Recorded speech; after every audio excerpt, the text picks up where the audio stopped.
रहा वाह वाह प्रशंसा के योग्य। वाह आइए एक छोटा सा विरह इधर से भी है, वाह एकदम हम विरह सटाई दे वाह हमारी एक ही आदत बजक दी दादा हम विरह एकदम चढ़ाई दे वाह कि ससुर रच्छो गड़बड़ाई ने वाह भक्ति रस विरह वही नीलम की तरफ सुना। वाह एक भगवान भोलेनाथ की महिमा यार हम सुनावे चलते हैं, वाह एकदम खाटी अंदाज में हम सुनाऊ।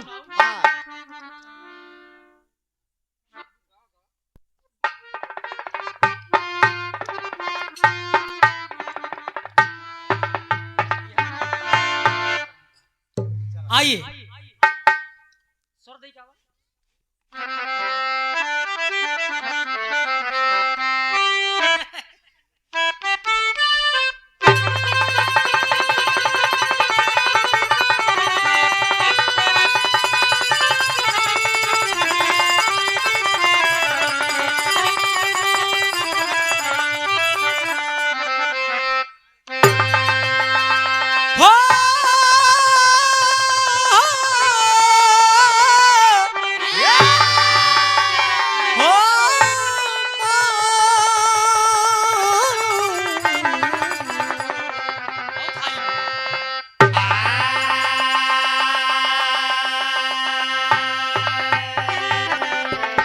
भगवान भोलेनाथ की एक छोटी सी महिमा बेशक खिदमत है आपकी सबकी सेवा में।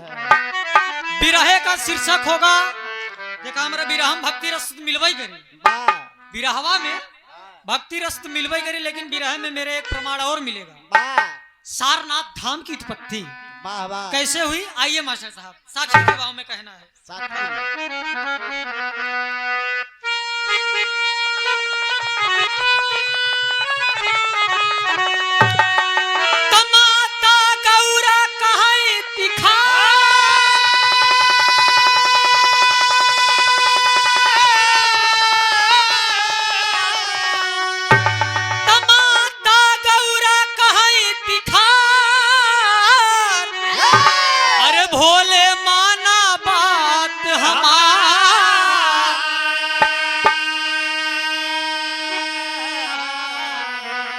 कैसे होत गरीबी देता ना दिखाए,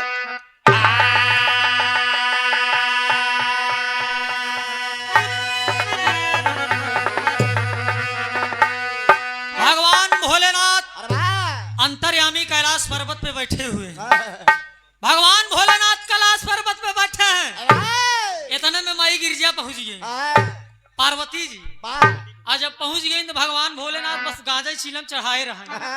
आज जब पार्वती जी पहुंच गई कहीं की बतावा भोलेनाथ आप दुनिया के मालिक हैं, आप दुनिया के मालिक हैं, ये बतावा तू सबके मनसा पूरा करत है जवन हम कहा वो का करबे। अब भगवान भोलेनाथ कहते बतावा हम सबको कुछ न कुछ दिया, ये हमार मेहरारू कहत बाटे कि सबके देहत का महूक देबे। भगवान भोलेनाथ आश्चर्य में पड़ गए, काहे बोला भवानी तू का चाहत है। माई पार्वती जी कहते हमका कुछ चाहे ना, हमारे कई इच्छा बा कि लोग जाथिन कहथिन कि मृतलोक बड़ा सुंदर बा। मृतलोक मतलब हम सबे जहाँ हई, मृतलोक में आवे बिन देवी देवता तरसत। पार्वती जी भगवान भोलेनाथ से कहथिन मास्टर साहब कि हमारे की इच्छा बा कि हम मृतलोक चली घूमे, आऊँगा मनई सुनित कि तू से ज्यादा होशियार होती, भगवानों खराई देथिन मृतलोक के मनई। अरे बाप रे बाप ढेर बहाना तहाना करी लगन भगवान भोलेनाथ, लेकिन पार्वती कहाँ माने वाले। एक लाइन तर्ज का नमूना देना पड़ा क्या,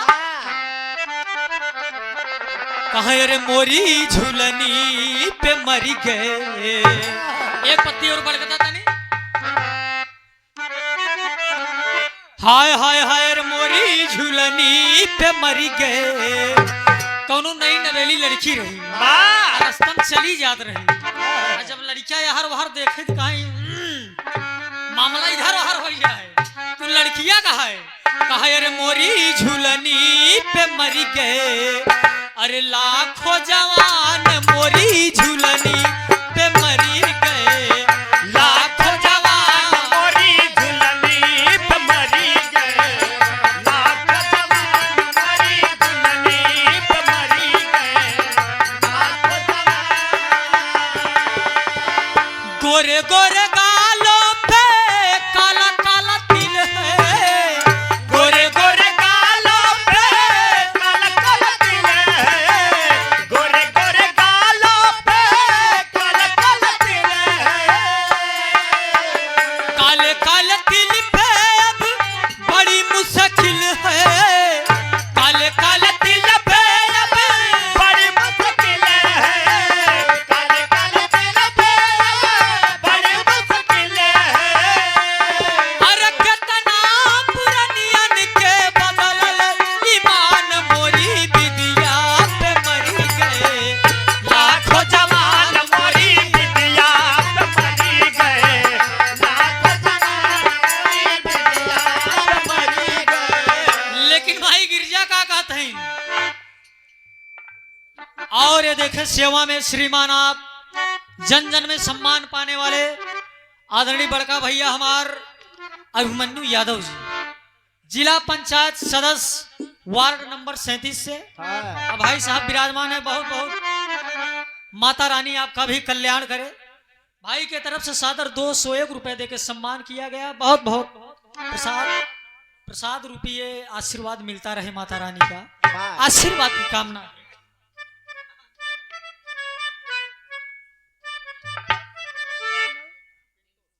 और सेवा में श्रीमान बड़का भैया हमारे पिंटू यादव जी और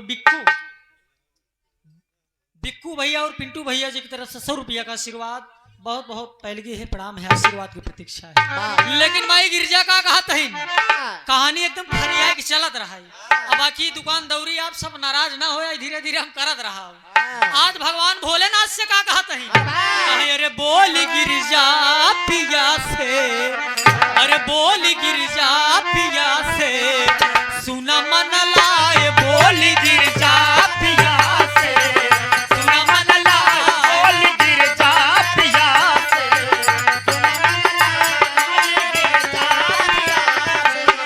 कैसी गरीबी होले,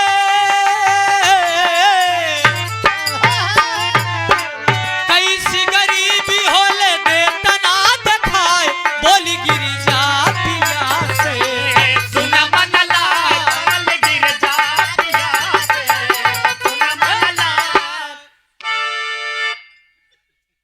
ई पावर ब्रेक या कभो कभो लगाई दे छै। वाह, जब जान ले थे ब्रेकर ससुर ऊंच मत लगावे के पड़िए। हाँ, घरे तोहरे ब्रेकर हाँ, है। और देखे 200 सादर 201 रुपए का आशीर्वाद बड़े भाई आप श्रीमान डॉक्टर मनोज सिंह, वाह, शिवपुर रामपुर चौराहे पे आपकी हॉस्पिटल की दुकान है। वाह, 24 घंटा इमरजेंसी सेवा उपलब्ध है बाबू। वाह, और हमारे बड़े करीबी हैं, बड़े भाई के तरफ से सादर 201 रुपए देकर सम्मान किया गया। माई भगवती कल्याण करें। और ये ठंडी के महीना आई, जब घबरा दिन गर्मी के महीना है, फिर धंधा तुहार चमक जाए। हाँ, गर्मी के महीना में मनई बीमार होती, हाँ, अरे, घबरा दिन लाइन लागे। वाह, बहुत बहुत भाई के तरफ से 200 रुपया का आशीर्वाद बा, मालिक कल्याण करें। हाँ, बोली गिरजा पिया से सुना मन लाए, कैसी गरीबी होत देता ना दिखा। पार्वती कहा था इनकी हम गरीबी देखबई नहीं, भे गरीबी कैसे होत। हाँ, केका कहा थी। अब भगवान भोलेनाथ सोचा था बतावा इनका मालूम ही नहीं कि गरीबी का होत। हाँ, भगवान भोलेनाथ कहा था ये पत्थरे पर रात रात तुहार अब दिमाग नहीं खुला का, वाह, अबे तू गरीबी देखबू हाँ, जिद कह दहीन। अरे वाह, एक बात बा, मेहरारू से देवता हारी गए, अरे वाह, मेहरारू से हाँ, देवता हारी गए, मनई तो आम बात बाटे। हाँ। ये लपेटू चंदहरे लपटावे जाई। इधर लपेट उठा। ध्यान दे माई गिरजा से देखा भगवान भोलेनाथ कहते न मनबू, अरे वाह, गिरजा कहते ना हम चलब, हाँ, कहते जब चलबू भाई तो चला ठीक बा, हाँ, ठीक है बा, ना मनबू चला कौनो बात नहीं बा, चला, दिखाई देव। लेकिन एक शर्त बा, बा, वहाँ के मनई के बहकायम जी ना, हाँ, मृतलोक तोहका घुमाई देव, लेकिन वह रिकिम रिकिम के मनई तोहका मिली ही। हाँ, आ उनके चक्कर में जी हम तोहका पहले न बताई दे, तबे तो लियाई चला, बा, नहीं लियाई ना जा। हाँ, पार्वती कहते तोहर सब शर्त हमका मंजूर बा, हाँ, लियाई चला। हाँ। भगवान भोलेनाथ तैयार हुई गए, और जब तैयार हो गया तो रूप बदल लिए बाबूजी। हाँ, और जब रूप बदल लिए, कमर रूप बदाव थे, हाँ, अंतरेक भाव में कहना है।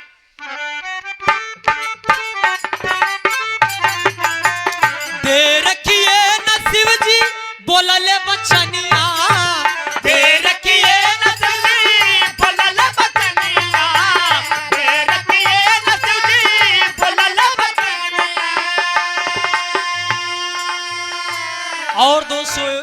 1 रुपए का पुनः आशीर्वाद प्राप्त हुआ।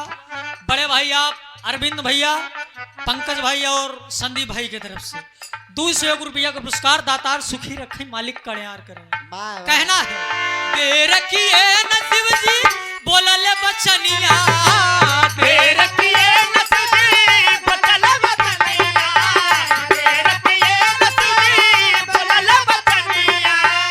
होई जा तैयार सुना हमारी सजनिया, यार सुना सजनिया,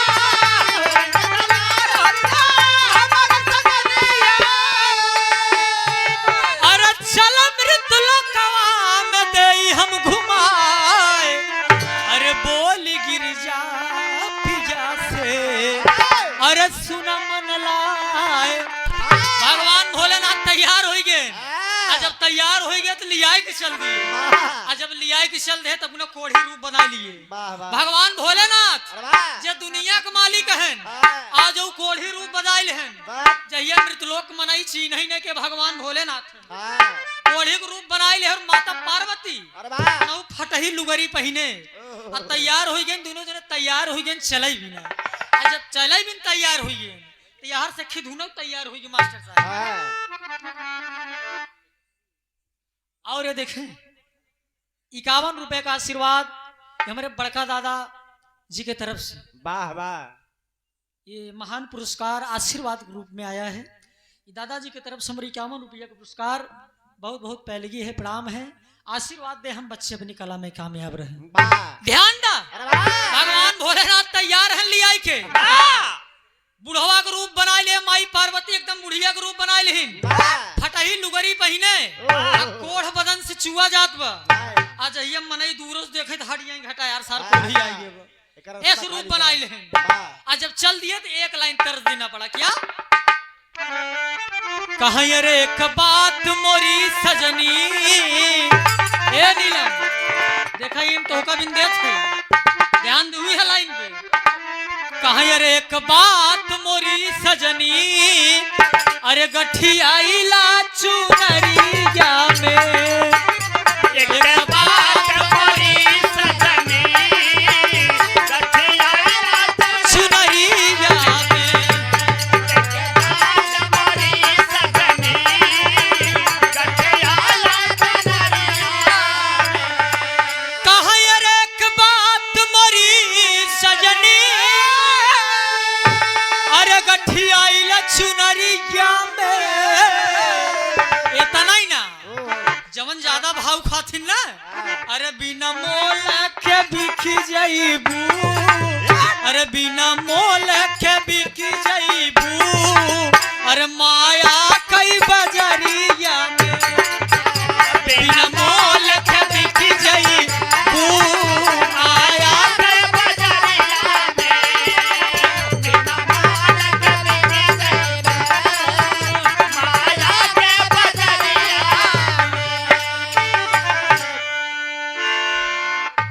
और 101 रुपए का ये पुरस्कार छोटे भाई हमारे संदीप फौजी जी आपकी तरफ से हमारे दादा को लैला तुम्हारा दुकानदारी चमकी। का करबा भाई, ये तो हम बताए ना हमारे सौभाग्य बा। बाकी इतने उम्र में सब ढोल टांग देथिन खूटा में। 72 साल की उम्र हो गई हमारे दादा की। कताले में बकरी बांधा थी। 72 साल की उम्र हो गई, लेकिन वादकी हुआ है।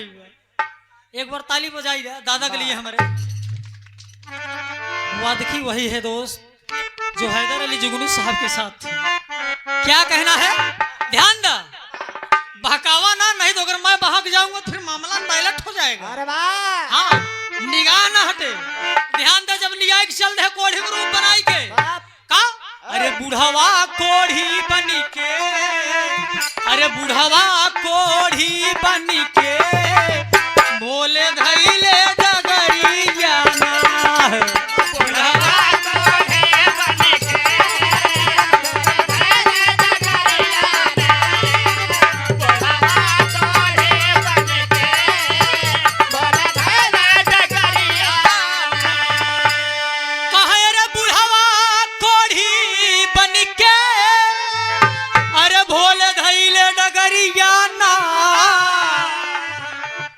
ही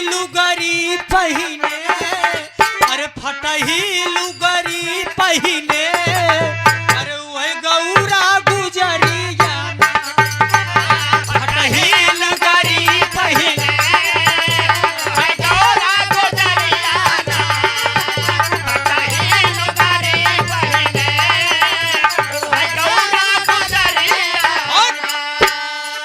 फटही लुगरी पहिने वह गौरा गुजरिया ना पहुंचत कहाँ है भगवान भोलेनाथ कहते कि घबराहट कैसी है बहुत तू खुरिया न हो मृतलोक घूमे भी चला हम तो का मृतलोक घुमाए कहा भगवान भोलेनाथ लिया कहाँ पहुंच गए काशी की नगरी काशी की नगरी तीर्थों का राजा है अरे वाह तीर्थों का राजा वैसे प्रयागराज है हाँ। लेकिन एक तीर्थों का राजा काशी नगरी भी है हाँ, सबसे जहाँ की बड़ा मिट्टी पारस है उसी का नाम बनारस है वाह भगवान भोलेनाथ लिया पहुंच गए हाँ। कहन हम तो का चमत्कार यही से दिखावे चालू कर घबरा जी हाँ। आज जब काशी की नगरी में लिया पहुंच गए हाँ। तो जब पहुंच गए तो एक लाइन और तर देख पड़ा कवन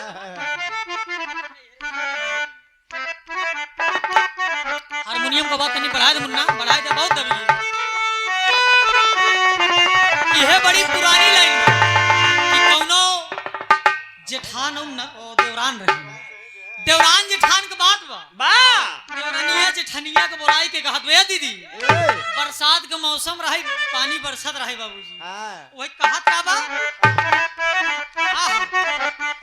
यह कहत बा हैदर उस्ताद के फेवरेट है कहे रे हमारे नहीं हरे कयोरिया अरे उड़ेला बदरा रे अरे बदरा बदरा उड़ेला उड़ेला बदरा कहे रे हमारे नहीं हरे कयोरिया उड़ेला बदरा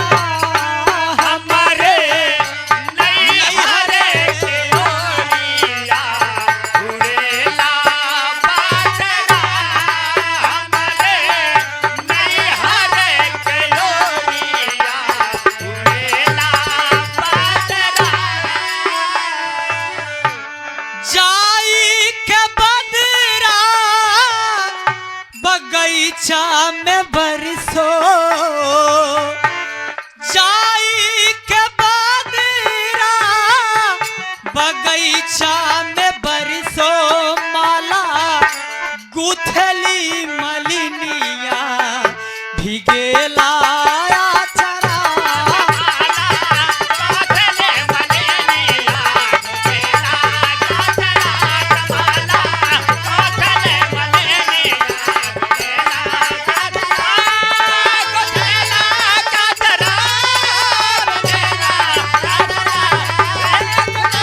बहुत अच्छा जय हो जय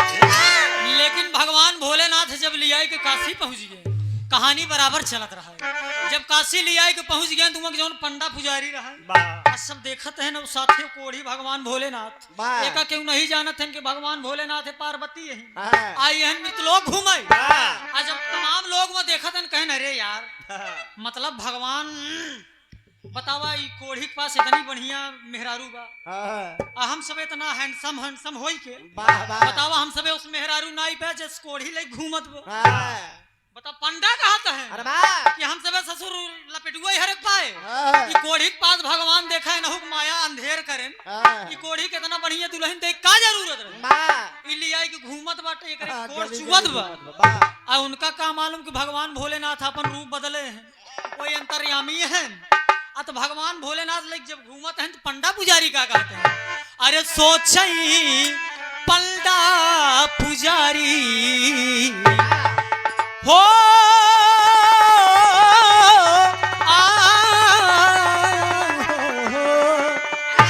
अरे सोचई पंडा पुजारी ये कर मारल मातिया सोचई पंडा पुजारी ये कर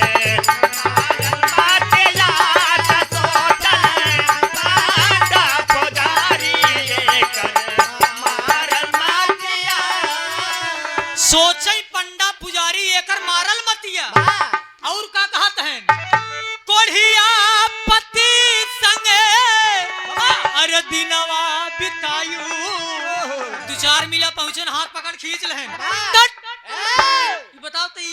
साथे घूमत है हाँ। चल हमारे घर है वाह रानी बनाई के रखब तो के वाह। अब भगवान भोलेनाथ पहले सिखाए रहन कि कौनो अगर कुछ कहीं यहाँ के चक्कर में आऊ जिन तबे तो ले आई चल हमारी पार्वती जी का नहीं हमका ठीक वे मोर भैया हाँ। हमार दुल्हा कोढ़ी सही वे सही बात हमका तोहर धन दौलत ना चाहे हाँ। का कहना बा हाँ। कोढ़िया पति संगे दिनवा बितायू कोढ़िया पते साथे दिनवा बितायो कोढ़िया पते साथे दिनवा बितायो पति हो प्रदा में अपन नमवा लिखायू पति हो व्रता में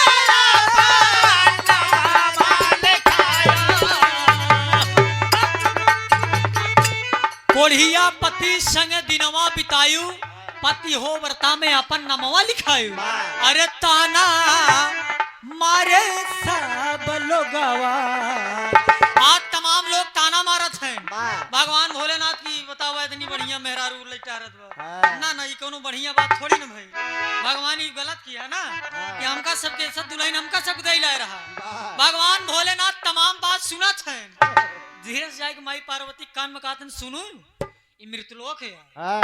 अगर ये होशियारी से ना रहबू तो यहाँ जट ले ही तो हाँ, जटाई जाबू पहले न बताए रहना कि मैं मृतलोक के मनाई है वाह ये तो का जट ले ही हाँ। अब पार्वती कहते सही हो आप सही कह रहा कि मृतलोक मने वास्तव में होशियार होते हाँ। आगे निकल गए अरे वाह ढेर आगे निकल गए तो तमाम जब सड़की पे जाते हैं हाँ। रोडी पे जाते हैं तो तमाम लोग बाजार में चौराहा पे वाह। देखत हैं देख कई बात जवान पावत अरे यार अरे यार ये कोढ़ी के साथ इतने बढ़िया मेहरा हाँ। तमाम लोग ताना मारत हैं वाह अगली लाइन में कहना है क्या क्या लड़का जवान सब मारे हो नजरिया लड़का जवान मारे हो नजरिया लड़का जवान मारे हो नजरिया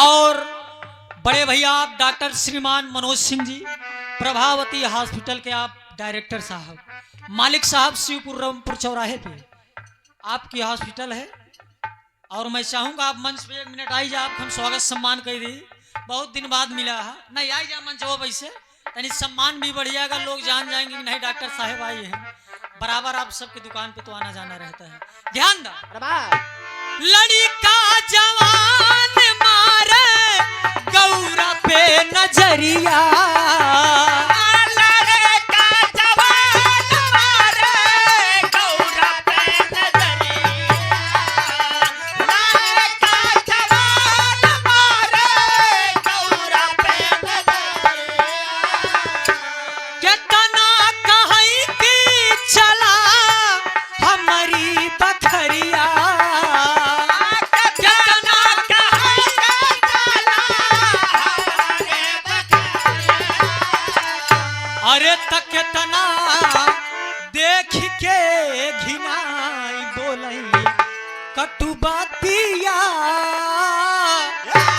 भगवान भोलेनाथ ढेर आगे निकल गए तमाम लड़कियां जवान सियान बुढ़वा सब देख देख के यही कहते हैं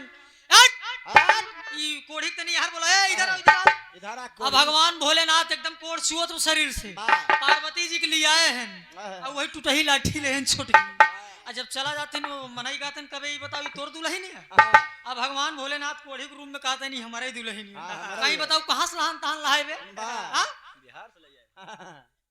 हेर की पहाड़े से लई आए और ये देखें 101 रुपए देकर सम्मान किया गया Dilip light and sound company वाह ये जो आवाज आप सुन रहे हैं वाह और कई साल से इस दुर्गा पूजा के पंडाल में आपका ही बाजा बजता है वाह। और मालिक करें जहां भी बजे बढ़िया बजे हाँ। माता रानी की छत्र छाया बनी रहे और हम देव का वाह। आशीर्वाद तो हम खुद टहर टहर मांगत हो हाँ। कि केहू आशीर्वाद दे लमका कुर्ता पहिर के अब का करबा वह एक निशानी में हाँ। तो हम पहनाई में मोड़ विचार बनत का हम थोड़ी पहनबा हाँ। चाहे तो बताया ना तुरंत तत्काल सेवा रखे छ। मांगे के है ना अरे तू अपन लटकावा हमका एक एका कहाँ भूलत है, अगर हम आशीर्वाद मांगब तो तोहरे लागी। वाह कहो मास्टर, पीछे से लागी ना निगाहें हटी दुर्घटना घटी। हट जाएगी ध्यान दा वाह इ त तनी आप सबको मनोरंजन में तो कुछ हो याद रहा चाहिए, तनी उबियावन न छूटे, वाह तनी मनोरंजन भी होत रहे। भगवान भोलेनाथ लिया के पहुंच गए, आ कासिम तमाम जगह घुमाई दे। आ जब कासिम घुमाई दे भगवान भोलेनाथ कहते न तोहर जीव नहीं भरा, अबे तू ना संतुष्ट भई हम जानत है। भगवान भोलेनाथ लिया कहाँ पहुंच गए? प्रयागराज त्रिवेणी संगम। इस संगम में कितना जने गए? कुंभ नहाए, महाकुंभ नहाए, दबाई के मरी गए। बताओ महाकुंभ नहाए का जरूरत रही? कितने कई ट्रक मनई बेचारे दबाई को भगदड़ में मत मर गए, कुंभ नहाई गए रहे। और वही धरती भगवान भोलेनाथ लिया के पहुंचा रहे। और जब प्रयागराज लिया के पहुंचे, एक कोने बैठ गए, तमाम लोग आवत हैं, दर्शन करत हैं, तमाम पंडा लोग बैठा है, आपन आपन चंदन उंदन लेके जे जे नहाई आवत दर्शन करे आवत बा, टिक्का लगाए के बाद 10 रुपया ले लेते हैं। तनी पंडव के गंगा घाट पे जावत उनहु दुकानदारी चमकी रहा।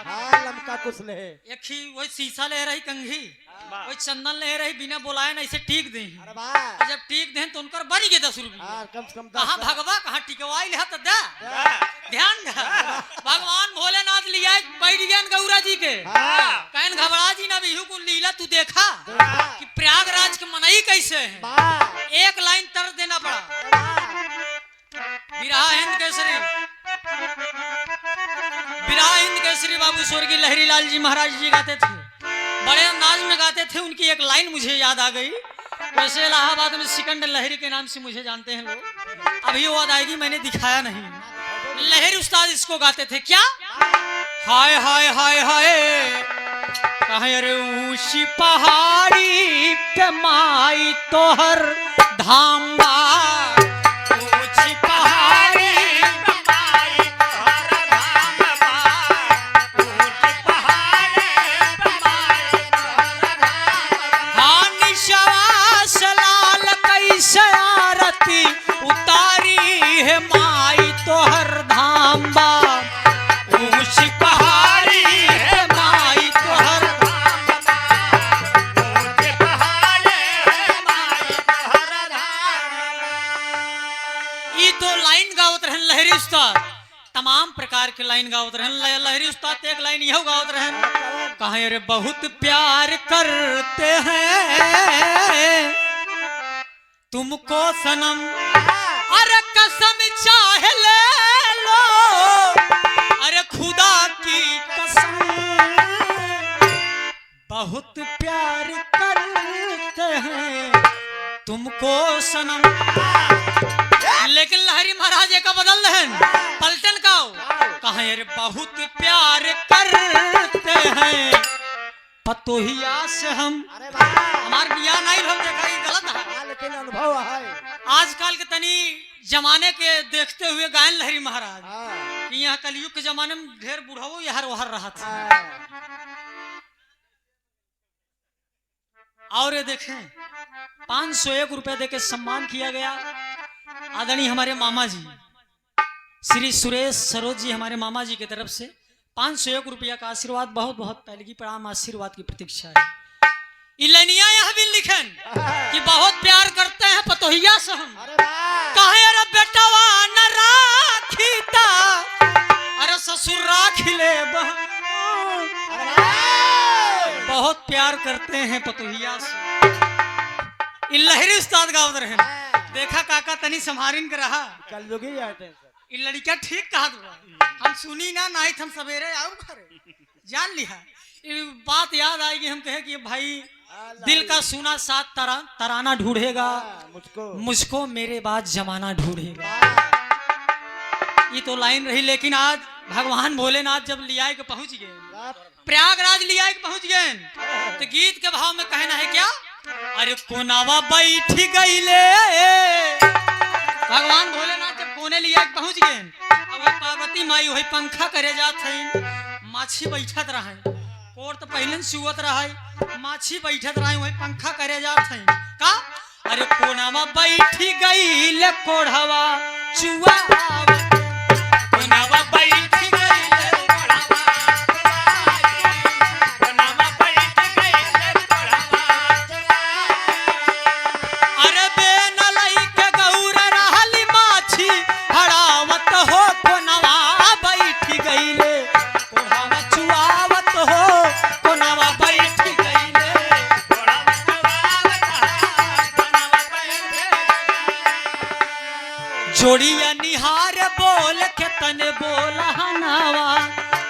जोड़िया निहारे बोले कितना ही बोला नवा तमाम लोग बोली बोलत हैं जे दर्शन करे जात बा कि बतावा ई कोढ़ी रस्तम बैठिए अबे तनी बगले बैठिए ई रास्ता बाटी मनई लग सब आवत जात हैं त ई कोढ़ी मनई होई के अबे यही बैठ गया तई भगवान भोलेनाथ गौरस कहत हैं कि गौरा ई मृतलोक यही अच्छा मनई मिली खराबो मनई मिली ई बिन थम लियाई काय है आज देख ले मृतलोक के मनई कितना चंट होत क्या ई बतावा कहत बाटी के अबे ई बगले बैठ के हो तो कोढ़ चुआवत है देख ले बोली कोनावा बैठ गईले कोढ़ावा चुआवत कोनावा बैठ गईले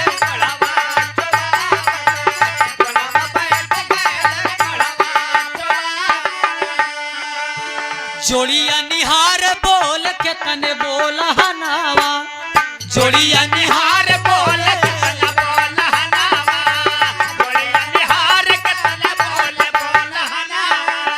कोढ़िया के छोड़ा चला हमारे भवनवा हो हमारे भवनवा कोढ़िया के छोड़ा चला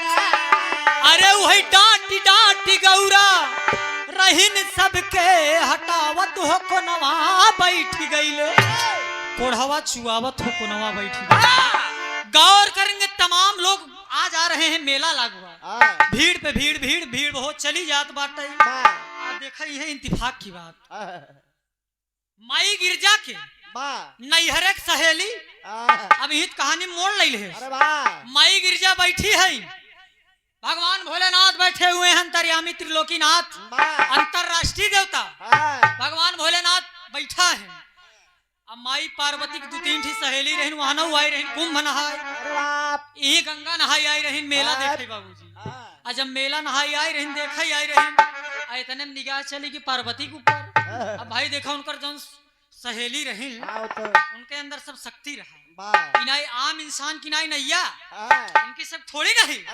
उनके अंदर शक्ति रही वो वास्तविक रूप देख लेते रहे और जब अपने वास्तविक नेत्र से वास्तविक उथस देखिन शक्ति से देखिन कहीं नहीं तो पार्वती है ये मतलब पार्वती जी जब देखिन कि हमार सहेली हमका छीन लिहिन तो बगले घुसी जाती है एकदम कोने दबी जाती है कि मतलब चीन है ना एकदम बेना इससे मुँह के सामने कैले थे कब यहाँ चली जाए अबे चली जाए ना चीन पावे लेकिन जब और लगे कि जब पंखा हटाए तो कहीं ओहो देखेंगे माई पार्वती पंखा लई खाऊके जाते भगवान भोलेनाथ बैठा है अब माई पार्वती से सवाल कर दी कहीं दीदी आप पार्वती जी कहीं हाँ हम है कहीं आप यहाँ कैसे माई पार्वती कहा थे कि पूछा जी हम ये कैसे आई है इतने में उनकर जौन सहेली रहन रमकलिया हरे फूलमतिया हरे खिसियाई गई एकदम कहीं कि हम बताए ना हम यही दिन कहा रहे कि अगर साथे बियाह जिन कर करियवक साथे बियाह जिन कर लेकिन अपन मनमानी करू ला इनके बौराहु साथे बियाह कैलू आज ये भीख मांगा दरे दरे टहरा अब भीख ही मांग तू खा दिया अमाई गौरा निवेदन करते रिक्वेस्ट करते कहे कि तू अगर हमार सहेली होबू रमकलिया हरे बोलाई कहा थे दीदी अगर हमार सहेली हो तो हमारे कई बात मानू एक ही बात हमार मानू कि हमारे पिताजी के पास ही सूचना जिन पहुंचाओ कि तुहार बिटिया भीख मांग के खा दो अब भाई देखा सहेली यही आज अगर एक दोस्त का अगर दर्द देखे तो उसी रहा ना जाए घरे जाए तो अपने परानी से चर्चा कहीं दे आज सहेली जब आइन देखा थे गिरजत भीख मांग के खात हैं दुल्हन कर कोढ़ी होई अरे बाप रे बाप ठकरा मारी गई सुदई महाराज के अंदाज में आज ही चल दिन मृतलोक से गंगा किनारे चल दिन कहा राजा हिमांचल खिया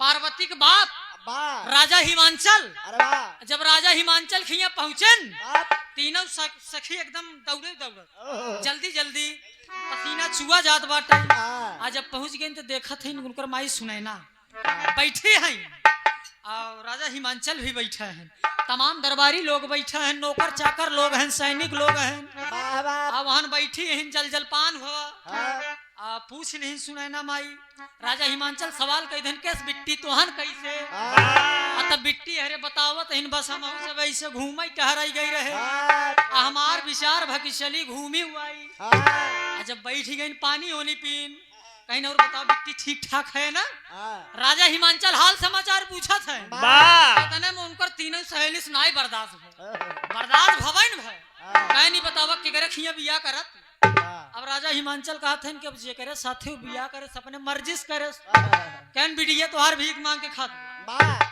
ऐसा नहीं डायरेक्ट कहा था बिटिया तोहार भीख मांग के खात राजा हिमांचल के विश्वास नहीं हो बिटिया हमार भीख मांग के खात अरे बाप रे बाप ठकरा मार गए कहन बात सही कहे हाँ कहीं बात सही कहे हाँ कहीं अगर बात गलत निकली है अगर बात गलत निकली है जानला कि मियान से तलवार हमारे निकली है अगर बात झूठी निकली तो तलवार से तुम्हारी गर्दन को उड़ा दूंगा मैं अब तीनों सहेली तो डराई गई डराई वहीं बगले बैठी गई कहीं बैठ तुहाने बैठ जब तक पूरी सच्ची हम जानकारी ना ले लिए तुहन जाबे न अब तीनों सहेली वहीं दब के बैठ गई और जब दब के बैठ गई तो भगवान भोलेनाथ के जब सार रहे बाबूजी बुलाई लिए उनका भगवान भोलेनाथ के सार के बुलाई लिए और जब उनका बुलाई लिए राजा हिमांचल यही कहा था कहीं की बतावा यहाँ रमकलिया हरे आए कहा था इनकी बहन तोर भीख मांग के खाती जगदीश कैलाश पर्वत है जगदीश दादा पावर ब्रेक है थोड़ा ध्यान से आज कैलाश पर्वत से राजा हिमांचल की बैलगाड़ी पे मरे सोना चांदी छोड़ ही जाए खाई पिए सामान सब ला दी देहन और जब सामान ला दी देहन तो भेज देहन कैलाश पर्वत पे हेमवान को बुलाए हेमवान पार्वती के भाई रहे पार्वती के नाम भाई के नाम हेमवान रहा राजा हिमांचल का लड़का और जब हेमवान के बुलाए रथ लेके भेज देहन बैलगाड़ी जा खाई पिए वाला सामान लेके चला जा अपने बहन यौरे पहुंचाई अब बहन तुहार भीख मांग के खा है ना उनसी नाई रहा इस भर लेके पहुंच गए बाबूजी आज जब लेके चल देहन रास्ते में रहे और जब रास्ते में रहे जब लेके चल दिए तो भगवान भोलेनाथ हर पार्वती जी यहाँ तो प्रयागराज यहाँ बैठे हैं कुंभ में यहाँ तमाम लोगन के देखत हैं कि कितना बढ़िया मनई कितना निक मनई कितना खर मनई कितना चंठ मनई सब मिलत है माई पार्वती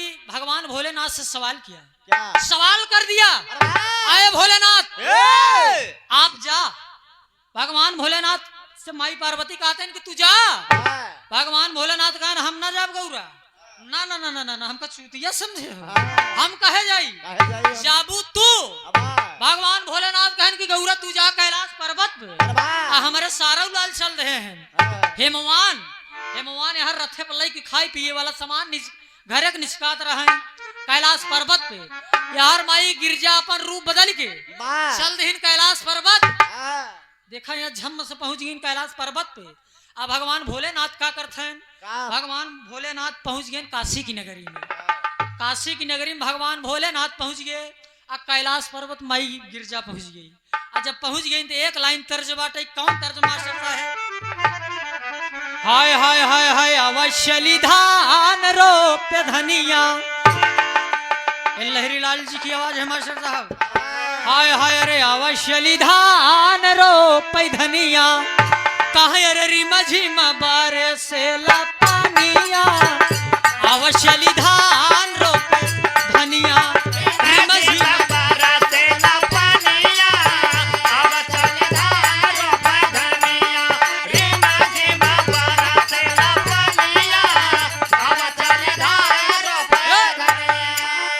न्यू सावित्री क्लिनिक आपके सौजन्य से शिवपुर रामपुर चौराहे पे ये क्लिनिक है आप सबके तरफ से 100 रुपया का आशीर्वाद दातार सुखी रखे मालिक कल्याण करें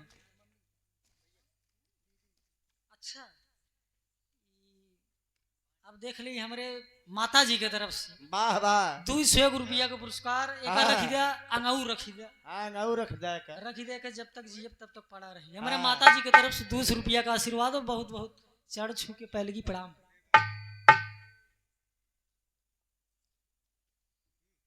और देखें 201 रुपए दे के सम्मान किया गया एक बार जोरदार ताली आप सब बजा दीजिए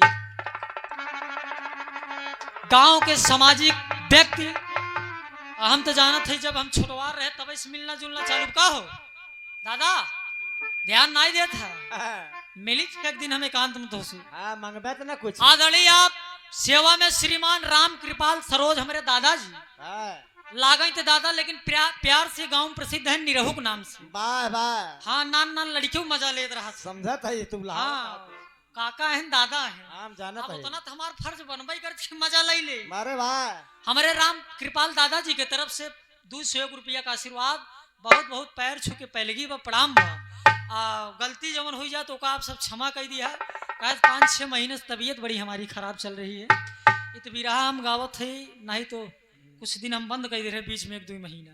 ध्यान दा, वाह, आवा चली धान रोपे धनिया, रिमझिम बरसत व पनिया, आवा चली धान रोपे धनिया। वाह, लेकिन एक लाइन और गावत है, वही मोर दुल्हा कहाई कहाई, अरे वही मोर दुल्हा कहाई, वही मोर गवन कई बात जे बताई, वाह, वही मोर दुल्हा। कहाई, ये बात भगवान ही भोलेनाथ की यह बात है। हाँ, लेकिन ध्यान दे यार, भगवान भोलेनाथ जब काशी पहुंच गए तब और ये 201 रुपए मेरी छोटी सिस्टर साधना जी की तरफ से, बहुत बहुत शुभ आशीर्वाद, मालिक कल्याण करे। ध्यान दा, वाह, आवाज चली धान रोपे धनिया, रिमझिम बरसत व पनिया। वाह, आजकल तनी धाने कट वही कुछ दिन में आई जाए, वाह, धान सब जगह तो फूट के तैयार, लेकिन हमारे यहाँ ससुरा फूटत बा। हाँ, नहर के साधन बने। नहर के साधन का अब हम ही जानत है, जिस नहर के साधन वाह, ओकर तो हम रिसर्च करी थी ना, कहा नहर अब कहा ना है।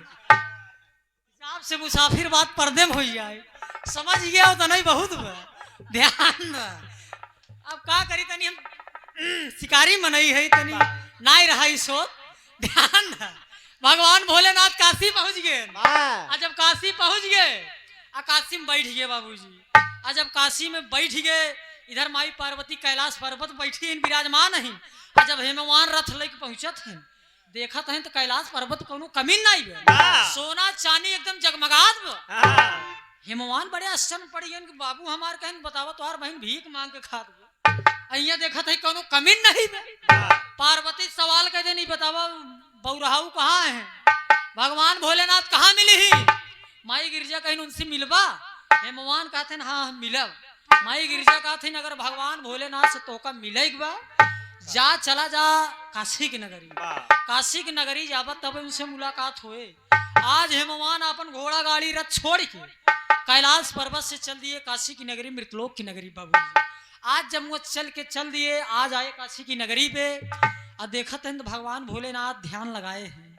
भगवान भोलेनाथ सत्य पुरुष का ध्यान लगाए हुए हैं, जाप कर रहे हैं तमाम की। भगवान देखा, भगवानों को बाप क्यों रहा है, भगवान के बाप लोग सवाल करते हैं क्यों ने क्यों को बाप मतलब हमारे क्यों बाप बच्चा बगैर बाप के क्यों भान आए, वैसे भगवान क्यों बाप रहा। अब बहुत कम लोग जानत हुई हैं, ब्रह्मा विष्णु नारायण ये नहु सब क्यों बाप रहा सत्य पुरुष। उनका कई नाम से लोग जानत थे, लेकिन उनके बाप का नाम रहा सत्य पुरुष। तमाम किताबें हमारे पास रखी हुई हैं, और आप जब जाएंगे पुराण की तमाम पुरानी जब किताबों को खोजेंगे, आप पढ़ेंगे, अध्ययन करेंगे, तब ये सब बात नहीं आई कि अब तमाम अब लड़कियां कहा जानी ब्रह्मा विष्णु और शंकर क्यों बाप रहा, अब नवा लड़के थोड़ी न जानी। तो ये सब चीजिया जानब जरूरी बा। बाप के बारे बतावे यही बदे लोग विरह करावत थे कि कुछ ज्ञान वाली बात हो जाए। नहीं तो आजकल के नई जनरेशन जो है दोस्त, ऑर्केस्ट्रा मस्त हुआ, ऑर्केस्ट्रा में एकदम चूर हैं, चाहे 2 जूता खाई जाए छोड़ावे में, तक थप मार भा गए छोड़ावे 2 जूता खाई गए, लेकिन ऑर्केस्ट्रा करे ही मोर भैया ज्ञान वाली चीज करावा। कि रोहिता नाई कहा तो कि रोहिता के बोला बिरहा करावा, ना ना ना ना चाहे जेका बोलाई करो, लेकिन बिरहा करावा। कुछ ज्ञान के बात मिले, सामाजिक चीज रहे दोस्त। आज भगवान भोलेनाथ के लगे चलते हैं काशी की नगरी में, गीत के भाव में कहना है मास्टर साहब। और ये मेरी सबसे छोटी सिस्टर सविता सरोज जी की तरफ से 100 रुपया का पुरस्कार, बहुत बहुत आशीर्वाद है यार। भगवान भोलेनाथ की माया का भा आया हर माई सुनैना हिमांचल से कहा थे कि तू माना ना बिया कही दे का कहते हैं, कहा अरे बिटिया के फूटी किस्मतिया, कहे रे बिटिया के फूटी किस्मतिया, कहे रे अब ऊ के मारल रहली मतिया, बिटिया के फूटी किस्मतिया।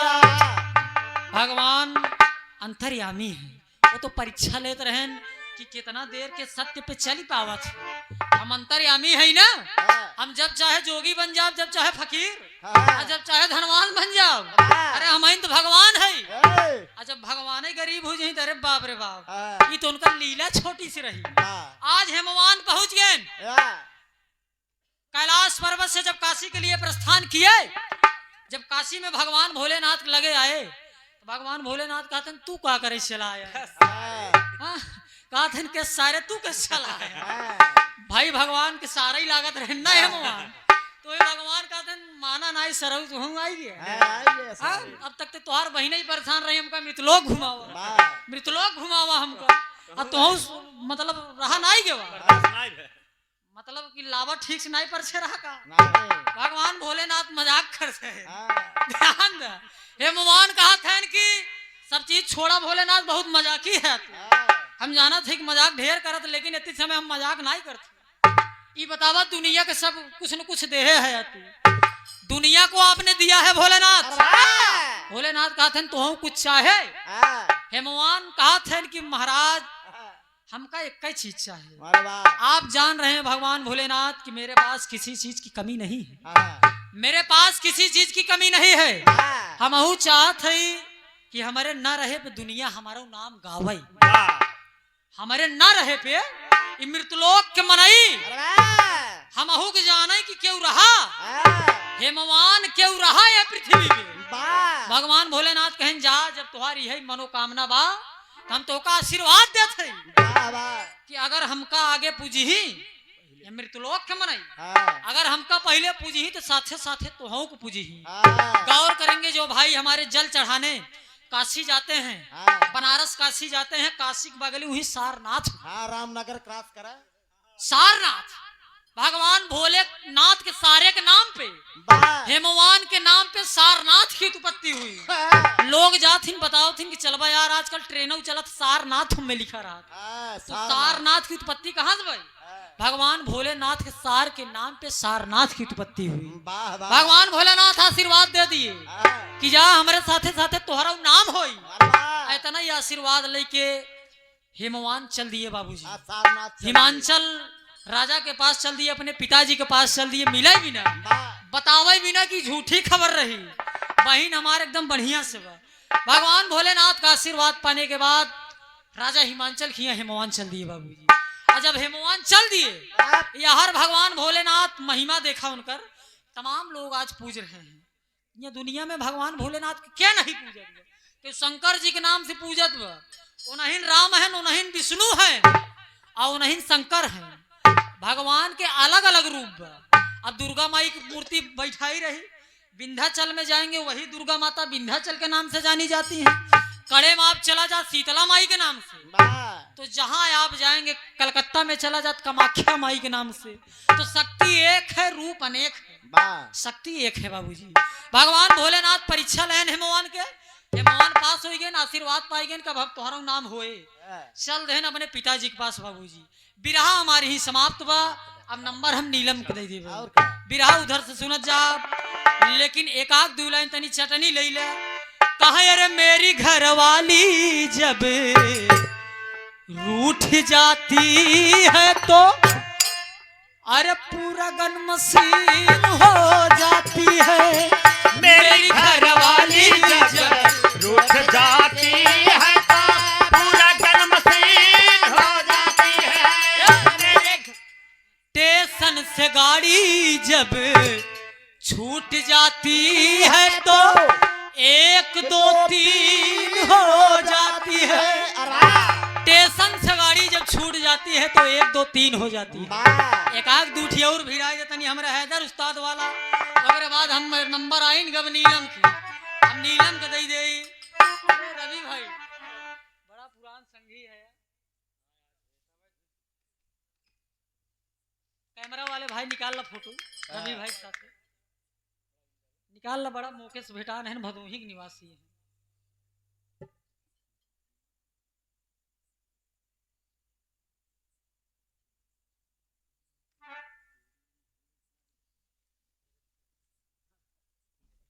और ये देखें सम्मान की कड़ी में बड़े भाई हैं आप जिनसे सदैव आशीर्वाद मिलता है और कुछ न कुछ सीखने को मिलता है।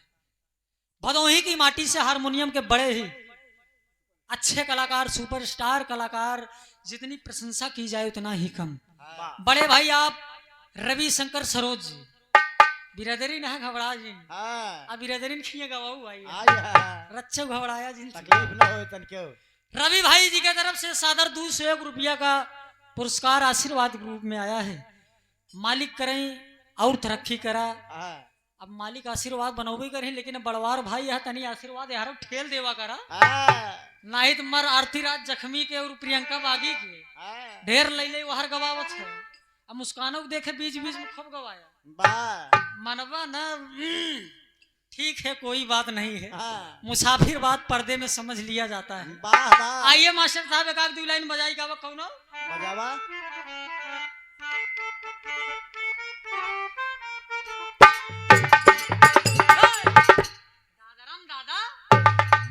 दुर्घटना घट जाएगी। हंसता हुआ नूरानी चेहरा हंसता हुआ नूरानी चेहरा हंसता हुआ नूरानी चेहरा काली जुल्फे रंग सुनहरा काले जुल्फे रंग सुनहरा हंसता हुआ नूरानी चेहरा काली जुल्फे रंग सुनहरा तेरी जवानी तौबा तौबा रे दिलरुबा दिलरुबा दिलरुबा दिलरुबा तुम तो धोखेबाज हो वादा करके भूल जाते हो तुम तो धोखेबाज हो वादा करके भूल जाते हो रोज रोज तुम जो सनम ऐसा करोगे अरे हम जरूर उठ जाएंगे तो आह भरोगे। ओहो तुम भी बड़ी चालाक हो मुस्कुरा के दिल जलाती हो तुम भी बड़ी चालाक हो मुस्कुरा के दिल जलाती हो तुम भी बड़ी चालाक हो दिल जला के हट तुम भी बड़ी चालाक हो। ये तो थोड़ा लहरी का लहरा रहा कुछ देर के लिए। और अब नंबर हम नीलम को दे दे। लास्ट लाइन में कहना है गुरु घराने के परिचय में कहना समय ढेर हो गया। आइए महाबली गुरुजी कहते भोले पर झुकी गई ले मात अरे विश्वनाथ के पीछे देखा बस गए सारनाथ अरे मोरे राम गरीबिया दिखावाई चल दिए अरे मोरे राम गरीबिया दिखावाई चल दिए सुहाना रोहित शिव मंदिर में शीश झुकावई गरीबिया दिखावाई चल दिए सुहाना रोहित से मंदिर में शीश झुकावे गरीबिया दिखावे चल दिए सुहाना रोहित से मंदिर में शीश झुकावे गरीब। और ये देखें 101 रुपए का सादर पुरस्कार हरिओम विश्वकर्मा कोड़ापुर के निवासी हैं भाई। ये जल्दी मिलते नहीं आजकल दही जलेबी हमार खाता है। अब का करबा ना कही तब लड़कियां हैं काका काका करत रहत आज जब लड़कियां काका काका कहते अगर सारे टाफी ने दे तो वो बेकार अरे दही जलेबी खियावा। हाँ लड़कियां हैं जब फोन लगे ही काका हाँ। अब हम और सिया के बोल का बे वाह मजबूरी में बोले के पड़ी आप। वाह वाह। हाँ ये हमार पहले उठे के लड़कियां हाँ ऋषिया जिन बेटा बिना बियाहन के हम गोठ